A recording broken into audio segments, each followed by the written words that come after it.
બેરેજના 27 gate ખોલાયા છે। 27 gate ખોલી 93,658 cusec પાણી છોડાયું છે। 93,658 ક્યુસેક સાબરમતી નદીમાં પાણી છોડાયું। 131 ફૂટે પહોંચી વાસણા બેરેજની જળ સપાટી। તો ઉપરવાસમાંથી સતત પાણીની આવક, સંત સરોવર અને ધરોઈ ડેમમાંથી સતત પાણી છોડાઈ રહ્યું છે। તો સાબરમતી નદીમાં પાણી છોડાતા નદી બે કાંઠે।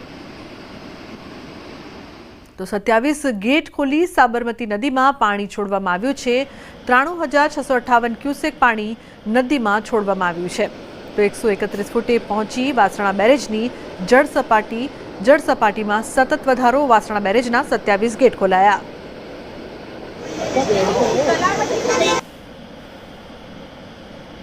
તો 27 જેટલા ગેટ ખોલવામાં આવ્યા છે। ઉલ્લેખનીય છે કે 93,658 ક્યુસેક પાણી છે તે નદીમાં છોડવામાં આવ્યું છે। 131 ફૂટે વાસણા બેરેજની જળ સપાટી પહોંચી ગઈ છે।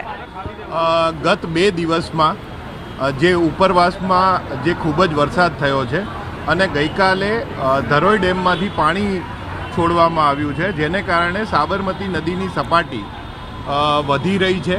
એટલે અહીંયા રિવરફ્રન્ટ ખાતે જ્યારે પણ વરસાદ થોડો રોકાય અને ત્યારે પબ્લિક જોવાની જે ભીડ અહીંયા જામે છે, એ ભીડને સેલ્ફી લેવાનો અથવા નદીની અંદર જવાનો જે ક્રેઝ હોય, જેને કારણે કોઈ દુર્ઘટના ન બને તે હેતુથી રિવરફ્રન્ટ ઈસ્ટ પોલીસ સ્ટેશનમાં ગઈકાલે રાતે તેમજ આજ સવારથી પેટ્રોલિંગનું આયોજન કરેલું છે।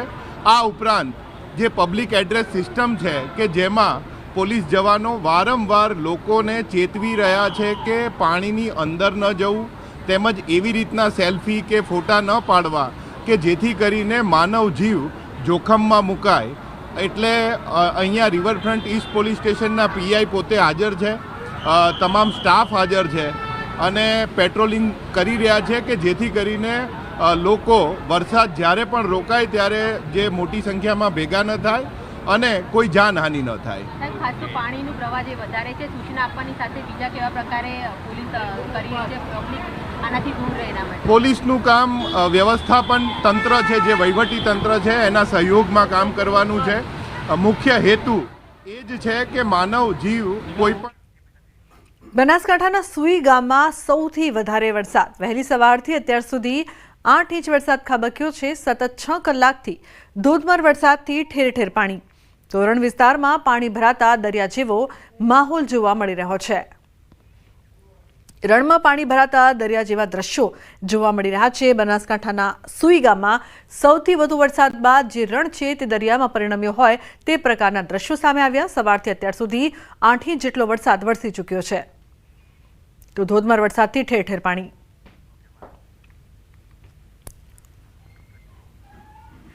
વલસાડ જિલ્લામાં આજે પણ સવારથી જ ભારે વરસાદ વરસી રહ્યો છે। કપરાડામાં સતત વરસાદના કારણે મધુબન ડેમમાં પાણીની આવકમાં વધારો થયો છે। અત્યારે મધુબન ડેમમાંથી 1 લાખ ક્યુસેકથી વધુ પાણી છોડવામાં આવી રહ્યું છે। ડેમનું રૂલ લેવલ મેન્ટેન કરવા માટે ડેમના 10 દરવાજા ખોલી નાખવામાં આવ્યા છે અને આગામી સમયમાં તબક્કાવાર 1,30,000 પાણી છોડવાની તંત્રની તૈયારી છે।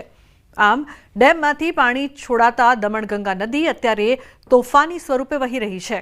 આથી નદી કિનારાના ગામના લોકોને સાવચેત કરાયા છે।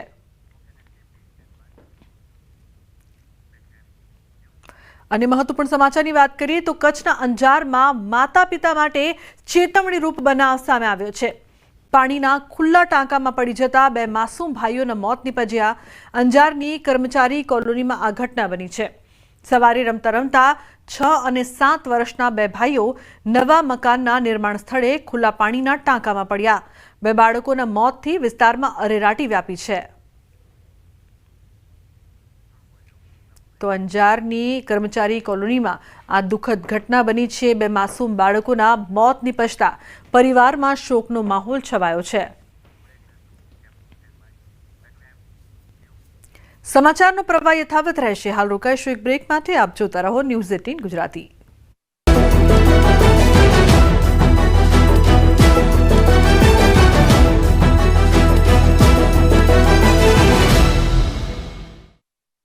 દરજીને સોનું મળે મેઘરાજાએ આજે વડોદરાને ગમરોળી દીધું. સાથે ઉપરવાસથી વરસાદ થતા નદીઓ પણ તોફાની બની. જિલ્લામાં મહીસાગર નદીનું રૌદ્ર સ્વરૂપ જોવા મળ્યું. પાદરામાં મહીસાગરના નદીના આકાશી દ્રશ્યો જોવા મળ્યા. ભારે આવકને પગલે કાંઠાના ખેતરો બેટમાં ફેરવાયા. તો ભારે વરસાદથી ડભોઈ પાણી થયું. ઓરસંગ નદી, ઢાઢર નદીઓ ગાંડીતુર બની છે અને કિનારાના ગામોના ખેતરોમાં નદીના પાણી ઘૂસ્યા છે, જેને કારણે દિવેલા, કપાસ, તુવેર, શાકભાજીના પાકોમાં નુકસાનની ભીતિ છે. આ તરફ સિમલિયા પંથકમાં વરસાદથી નવી નગરીમાં ઘરોમાં પાણી ઘૂસી ગયા છે, જેના કારણે ઘરવખરીને પણ નુકસાન થયું છે.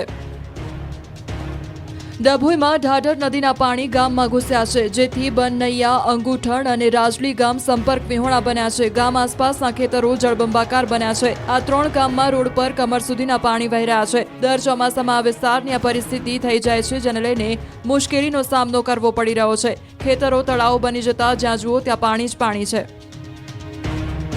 ઢાઢરના કાંઠાના કરજણ અને પાદરા તાલુકાના ગામો એલર્ટ કરાયા છે. નદીના પાણી ફરી વળતા બ્રિજ પાણીમાં ગરકાવ થયા છે. સંભોઈ ગામે બ્રિજ ઉપર નદીના પાણી ફરી વળતા બ્રિજ પાણીમાં ગરકાવ થયો છે અને લોકો જીવના જોખમે બ્રિજ પસાર કરતા નજરે પડી રહ્યા છે. કરજણ તાલુકાનો